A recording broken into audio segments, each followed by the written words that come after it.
क्या देखा कि सच में द्वारिकाधीश भगवान श्री कृष्ण मंदिर के बाहर सीढ़ियों से कुछ दूरी पर रथ पर खड़े मंद मंद मुस्कुरा रहे। और जैसे रुक्मणी ने देखा, रुक्मणी भाग पड़ी मंदिर के बाहर। और भक्तों, त्रिलोकीनाथ द्वारिकाधीश को जब देखा, मारे खुशी के मारे अब आंसू टपकने लगे। लज्जा के मारे रुक्मणी ने नजरें नीचे कर लिया और रुक्मणी ने संकेत किया भगवान को, इशारा किया। क्या? अपने दाहिने हाथ को बढ़ाया भक्तों। और हुआ क्या? जैसे ही रुक्मणी ने अपने हाथ को बढ़ाया भगवान की ओर, भगवान श्री कृष्ण ने अपने सारथी को आदेश दिया, सारथी थोड़ा रथ और आगे बढ़ाओ। सारथी जब रथ मंदिर के सीढ़ियों के पास लेकर के पहुंचा, तब तक रुक्मणी जी सीढ़ियों से नीचे उतर आई। और हुआ क्या कि करोड़ा निधान संकेत समझे, कि करोड़ा निधान संकेत समझे, संकेत रति को करते हैं करो।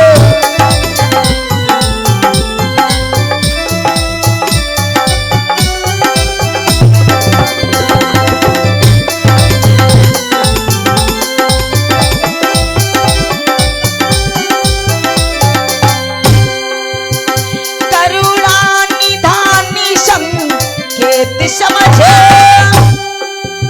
संकेत रति को करते हैं, थोड़ा रति और बढ़ा करके, थोड़ा रति और बढ़ा करके वो कोमल बाह पकड़ी।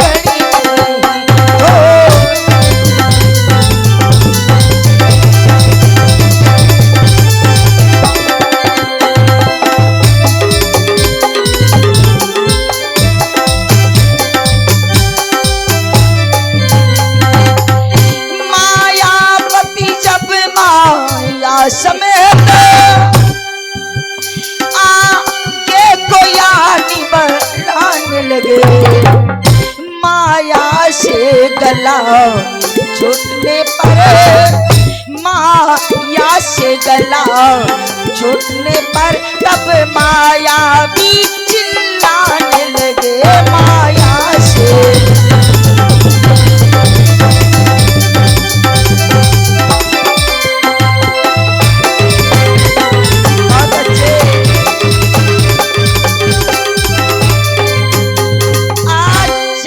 रुक्मणी का संकेत भगवान ने समझा, सारथी को आदेश दिया, थोड़ा रथ और आगे बढ़ाओ। सारथी सीढ़ियों के पास रथ लेकर के पहुंचा, तब तक रुक्मणी मंदिर से बाहर आ गई। भगवान श्री कृष्ण ने तुरंत रुक्मणी के उस हाथ को पकड़ करके अपने रथ पर बिठा लिया भक्तों। और जिस समय ब्रह्म और शक्ति की दृष्टि एक में मिली, तो जो सूरवीर योद्धा निश्चर गए हुए थे रुक्मणी के साथ, निश्चरों की आंखें चकाचौंध हो गई भक्तों। निश्चरों के समझ में ही नहीं आया आखिर हुआ क्या। और जब भगवान श्री कृष्ण ने अपनी माया भरी दृष्टि को जब हटाया, तब निश्चरों ने देखा कि रुक्मणी माता गिरिजा जी के मंदिर में नहीं, बल्कि रुक्मणी श्री कृष्ण के रथ पर पहुंच चुकी है। अब वो मायावी निश्चर चिल्लाने लगे, दौड़ो दौड़ो, धावो धावो, हमारे राजवंश की लाज लुट गई। वो कन्हैया हमारी राजकुमारी रुक्मणी को लिए जा रहा है। और जैसे ही इधर जरासंध शिशुपाल को पता चला कि कन्हैया रुक्मणी को लिए जा रहा है, उसी समय शिशुपाल जरासंध ने सेना को तैयार किया और भाग पड़े उसी चौबाड़ी की ओर। भगवान का रथ धीरे धीरे चौबाड़ी को पार कर रहा था। इतने में शिशुपाल ने भगवान को गहरी ललकार लगाई, अरे कायर, अरे छलिया, चोरी से कायरों की भांत पीठ दिखा करके रुक्मणी को चोरी से हर करके कहां लिए जा रहा है? अगर तू सच्ची माँ का बेटा है तो सुन कि छत्री का यह कर्तव्य भी नहीं है जो हाथ उठाई अबला पर, वीरों की इसमें आनी नहीं है जो शान दिखाई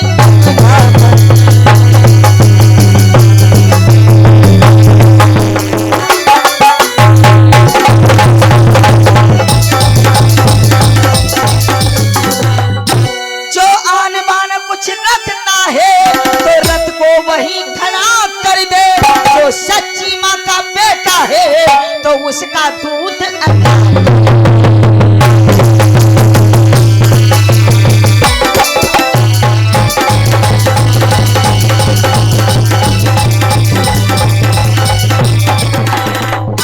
शिषपाल ने कहा अगर तूने अपनी माँ का दूध पिया है तो रथ को रोक दे, आ मुझसे युद्ध कर। भगवान ने जब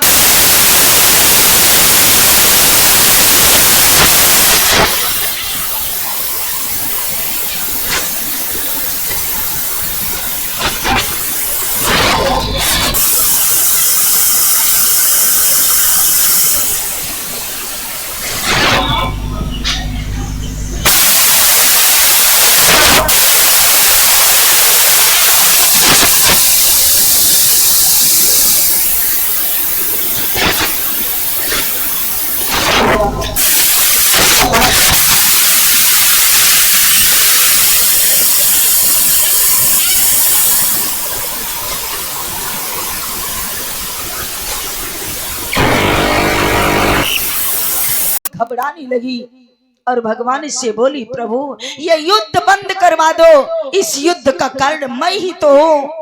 आज मेरे कारण, एक खुशी के कारण लाखों सैनिकों की जान जा रही है। हे प्रभु मेरी ही बलि चढ़ा दो, मैं ही सारे दुखों की जड़ हूँ।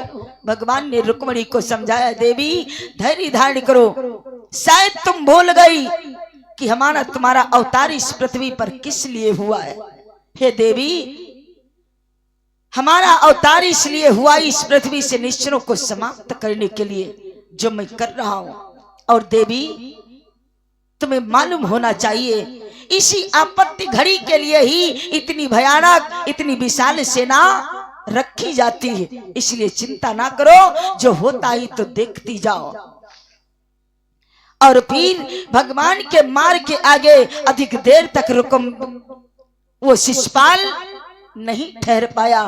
फिर रण को छोड़ करके जरासंध के साथ वक्त तो चंदेली को भाग गया शिषपाल।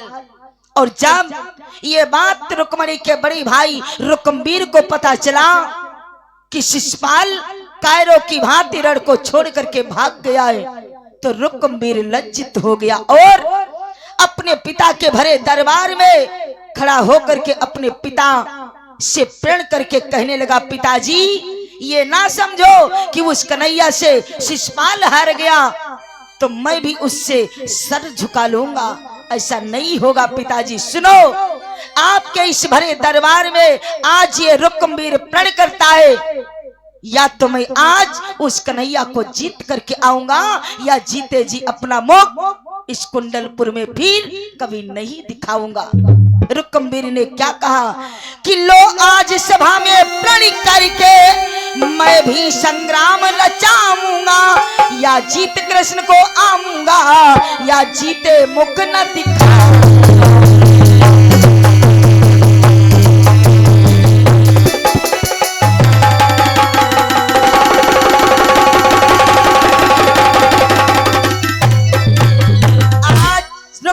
कहने लगा पिताजी मैं जा रहा हूं युद्ध के लिए, और या तो आज मैं उस कन्हैया को जीत करके आऊंगा या तो जीते जी अपना मुख कभी इस कुंडलपुर में फिर नहीं दिखाऊंगा।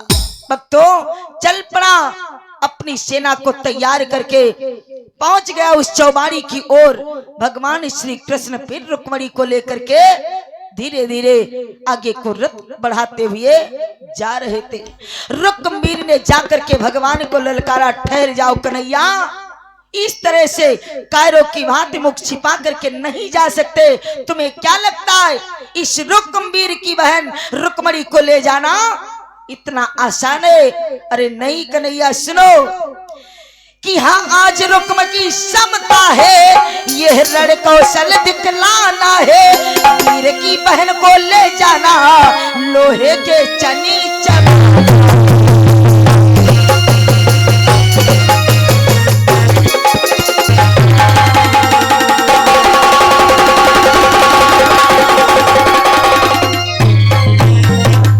हाँ सावधान खींचो कृपाण, दो बलवानों का पान साला है, या तुम रुक्म के गुलाम बनो, या रुक्म तुम्हारा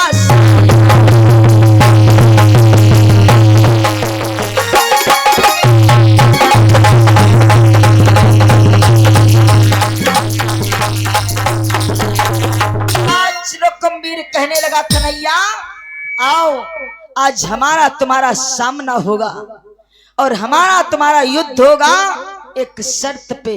भगवान बोले कैसी शर्त भैया? रुक्मवीर कहने लगा शर्त ये होगी कि अगर आज तुम मुझसे युद्ध में हार गए तो जीवन भर के लिए तुमको हमारा गुलाम बन करके रहना होगा। भगवान बोले मंजूर। रुक्मवीर कहने लगा और अगर मैं हार गया तो तुम्हारा साला बनने के लिए तैयार हूं। भगवान मुस्कुराने लगे, मन में विचार किया साला तो तुम पहले ही बन चुके हो, लेकिन जब बात आ गई प्रण की तो भगवान बोले ठीक है जैसी तुम्हारी इच्छा। जरासंध शिशुपाल तो कायर थे जो रण को छोड़ करके भाग गए, एक सच्चे वीर तुम ही हो जो हमारा तुम्हारा युद्ध होगा। भगवान श्री कृष्ण जानते हैं रुक्मवीर में इतना बल नहीं है, ये मेरे वार को सहन नहीं कर पाएगा, लेकिन फिर भी उसके मन के शांति के लिए अब तो युद्ध होने लगा। तो हुआ क्या कि आने की आने में बल धरने, भगवान श्री कृष्ण अब बात आ गई मर्यादा की प्रण की, तो सहज में धनुष बाण उठाया और रुक्मवीर की ओर वार करना शुरू कर दिया। तो हुआ क्या कि आने की आने में बल धरने धनुआ खींचा सर छोड़ दिया।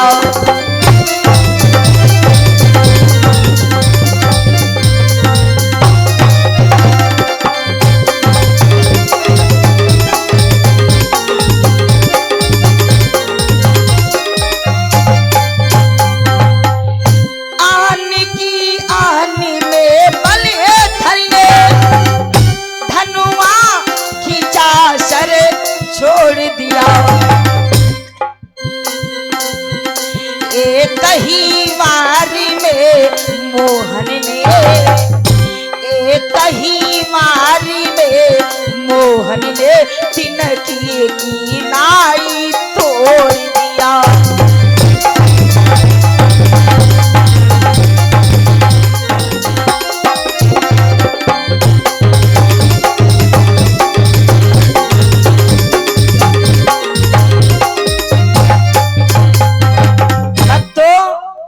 जब तक कि उधर रुक्मवीर धनुष बाण अपना संभालता, तब तक इधर भगवान श्री कृष्ण ने एक सहज में बाण छोड़ दिया रुक्मवीर की ओर। और जैसे रुक्मवीर की ओर भगवान का बाण पहुंचा, तुरंत भगवान के बाण ने रुक्मवीर के धनुष बाण को काट करके गिरा दिया।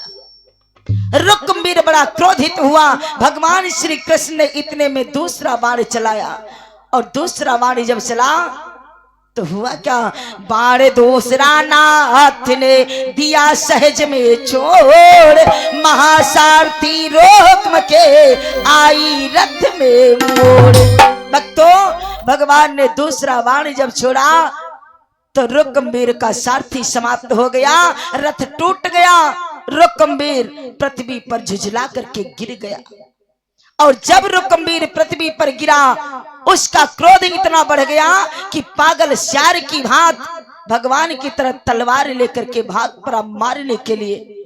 और जैसे ही भगवान की ओर भागा, भगवान को मारने के लिए, भगवान श्री कृष्ण ने अपने सारथी को इशारा किया कि इसको पकड़ लो।